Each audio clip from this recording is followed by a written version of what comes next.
said before that just because something is stereotypical does not necessarily mean it's racist or xenophobic.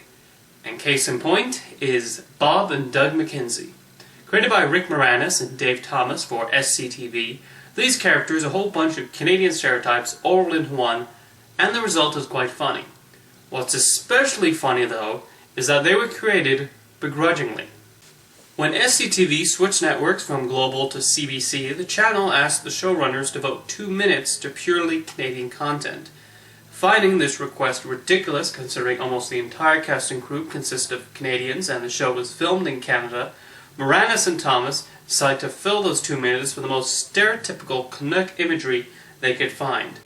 And so, after dressing up a little set with a map of Canada and beer bottles, and then placing toques on their heads, and thus, the Great White North was born. Okay, next topic's back bacon, and look what happens when you overcook it.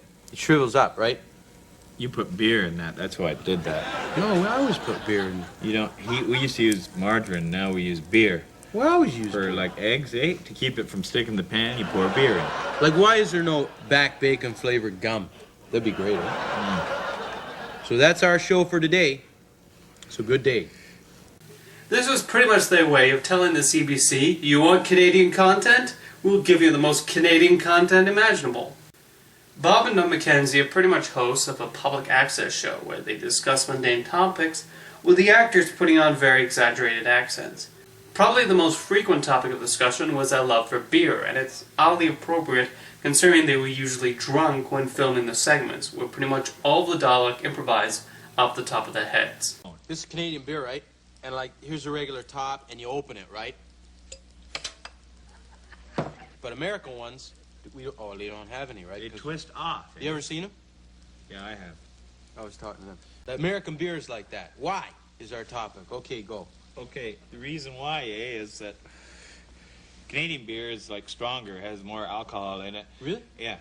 And Americans gotta drink more, so they don't have time to look for church keys and openers, so they just like whip them off and drink, whip them off and drink, whip them off and drink. And that way they get more down in them in less time. However, completely unexpectedly, the McKenzie brothers became the most popular characters to come out of SCTV. Not just in Canada, where they became cultural and national icons, but in the United States as well. With their conversations about beer, hockey, snowplows, and Tim Hortons, they managed to speak to an entire country. Their ramblings were very funny and key to just how good Moranis and Thomas are as comic actors. Why are parking lots so small at donut places, okay? Yeah. Like, oh, way to go. Right in my eye, eh? Anyway, so like the last night we were at Donut World, and like it's got like 20 tables, eh? But it only has like 8 spots in front, right? So like we got there and there was no place to put the van, right? So you know what he did, eh? He just left it on the street, right? So we got a ticket. Yeah. And it was like $20, right? But well, you left the flashers going. The use of the word hoser also immediately entered popular culture, and like it or not, it is the term most associated with Canadians. In fact, the image most people probably have of Canadians are the McKenzie brothers. Okay, the worst part of these places, though, is like one night, I went out there. They got the worst service in the world, and I sat in that place for like 2.5 hours, and no one waited on me, And I thought, you're supposed to, you get your own donuts. You go up to the counter. Oh, get out, eh? We don't know waiters, eh? Well, Jeez. I was there, like, I thought, oh, she's a mean one, eh? Where so I'll was stare her that? down. I was there for, like, from 3 a.m. till 9 a.m., eh? The popularity of the characters was enough that they even appeared in a series of commercials for Pizza Hut. Oh, excuse me. Where did you grow up, in the woods? Some things fall off my pizza, but that's only because it's got so much stuff on it, and I'm losing my balance. I stole his cheese while he wasn't looking. Pizza raid. Use noise to disorient your opponent. That way you can get more of his stuff on your pizza.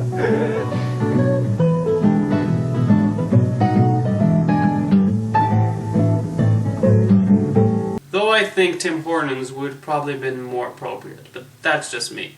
In 1983, Bob and Doug McKenzie starred in their own feature film, Strange Brew. Partly inspired by William Shakespeare's Hamlet, this was a very good extension of the characters, showing they could work well in full-length format. The humor was consistently funny, and it's funny seeing how little Toronto has actually changed in the last 30 years. Even Max von Sydow got plenty of funny parts as a villain, and it's really enjoyable seeing these two actors almost like the Marx Brothers to von Sydow. The continuing popularity of Strange Brew even led to a sequel almost getting made in the late 1990s, but ultimately it never came to fruition. If I didn't have puke breath, I'd kiss you. And an all-star cast. Take off, you boy. You take off, you nut. Okay. Don't miss the biggest, the grandest, the first McKenzie Brothers movie of all time. The Adventures of Bob and Doug McKenzie. I'd like to thank the Academy. That's it. We're leaving, kids. Come on. Strange Brew. Thomas Moranis did voice essentially animated moose versions of Bob and Doug in Disney's Brother Bear, and I think certainly proved to be funny scene stealers in the flick. That's mighty decent of you, eh? Yeah, hey, my name's Rut. This is my brother, Took. How's it going, Bear? Don't call me that. Oh, sorry, Mr. Bear? No, I mean I'm not a bear. I hate bears. Well, gee, eh? You're one big beaver. No kidding, eh? Do either of you know where the lights touch the earth? Yeah, no. No. Sorry, bear. Or beaver. Meanwhile, for many years, an animated series was talked about. This was actually teased many years before in a short preview on the Strange Brew DVD, until the Global Network finally aired it 7 years later, and barely promoted the thing. I mean, I remember the first episode got a bit of coverage, but I guess with The Simpsons and Family Guy already doing well enough for them, they didn't feel the need to promote their own homegrown adult animated series. Animated in Flash animation, and with Dave Coulier taking on the role of Bob from Rick Moranis, it only lasted 15 episodes, as a result of Global's lack of marketing. Doug, you've changed. Oh, pish posh.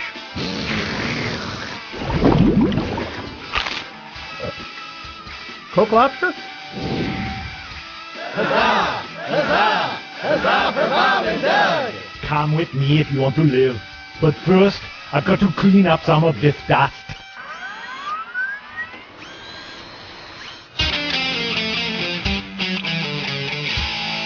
In conclusion, these are a funny pair of characters, and it's humorous to think that though they were created as a way for Dave Thomas and Rick Moranis to thumb their noses at the CBC, they ultimately made what are the quintessential images of what foreigners think people living in Canada are like. Now, excuse me, my Tim Hortons hot chocolate has cooled down. I'm going to leave my igloo for a second, hop into the good old Zamboni, and pay a visit to Stephen Hopper. Always fresh at Tim Hortons.